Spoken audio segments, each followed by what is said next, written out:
perbedaan dari trading dan investing itu adalah trading tuh lebih fokus kepada short term buying and selling, dan sedangkan untuk investing itu lebih mencakup buying and holding securities atau saham for an extended period of time atau jangka waktu yang lebih panjang. Jadi bedanya gitu sih.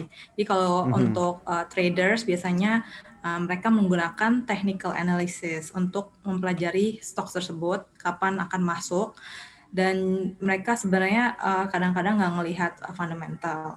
Tapi kalau untuk investing lebih melihat fundamental dari perusahaan dan juga profitabilitas dari perusahaan tersebut gitu.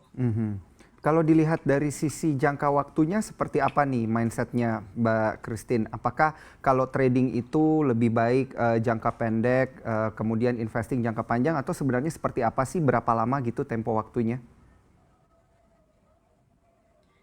Kalau investor jangka panjang, biasanya itu membeli saham ketika harga atau valuasi dari perusahaan tersebut lagi murah-murahnya atau ketika market sedang diskon.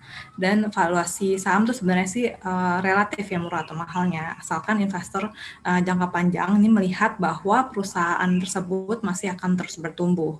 Jadi contohnya kalau lagi melihat saham itu, investor cenderung melihat misalkan company dari PBV, misalkan PBV di bawah 0,5 kali atau di bawah 1 kali, walaupun saat ini perusahaan masih merugi, tapi karena melihat prospek yang bagus, tetap dibeli sama investor. Dan mengenai time frame-nya, ya biasanya sih kalau investor setelah membeli di harga yang murah tersebut, dan ketika harga tersebut sudah dia rasa mahal, misalkan dia memiliki target sendiri, misalkan saat ini per perusahaan tuh di 5 kali waktu dia beli, dan sudah naik nih saat ini di 15 kali PI, dan kalau ketika dia sudah merasa itu mahal, mereka akan menjual. Jadi time frame-nya tergantung sahamnya itu kapan akan bergerak menuju ke PI tersebut gitu. Misalkan kalau jadi dari pandemik saat ini kan biasanya perusahaan-perusahaan memiliki cuan yang earnings yang mengecil, jadi dari sisi PER jadi terlihat mahal. Namun bisa juga investor itu melihat dari sisi PBV, karena masih ada peluang kalau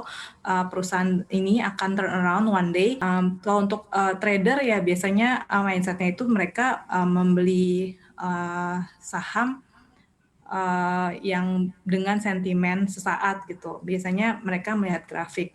Kadang-kadang mereka nggak melihat fundamental yang ada gitu. Karena sentimennya bagus dan momentumnya bagus, trader itu biasanya mindsetnya itu dia beli sekarang dengan tujuan untuk take profit secepat mungkin gitu, dengan profit yang cukup besar dibandingkan dengan investasi kan lama gitu.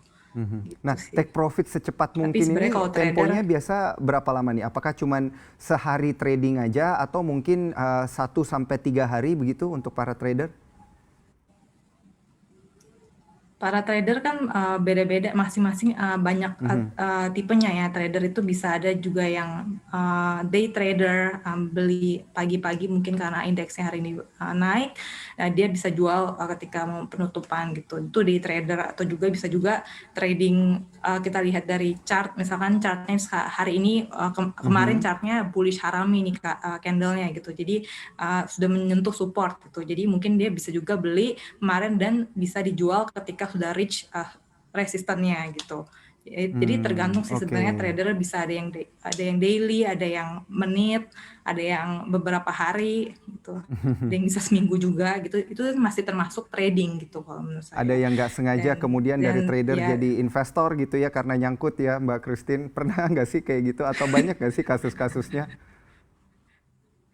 iya, biasanya sih kalau trader yang nggak melihat fundamental dan nggak disiplin cut loss, dan mereka nggak tahu risk profile dirinya sendiri, mereka biasanya nggak nge-cut loss terus dia jadi investor, jadi agak panjang ya. Jadi sebenarnya kalau untuk trader, selain lihat sentimen, mereka juga harus disiplin cut loss. Jadi misalkan kita takut kita akan loss berapa persen dari yang kita investasi, itu kita harus ketika sahamnya sudah turn around, kita harus cepat-cepat cut loss. Kalau enggak ya jadi agak panjang gitu kan. Jangan lupa untuk install aplikasi CNBC Indonesia di App Store dan juga di Play Store untuk terus mengikuti informasi dan berita terkini terkait ekonomi dan juga bisnis.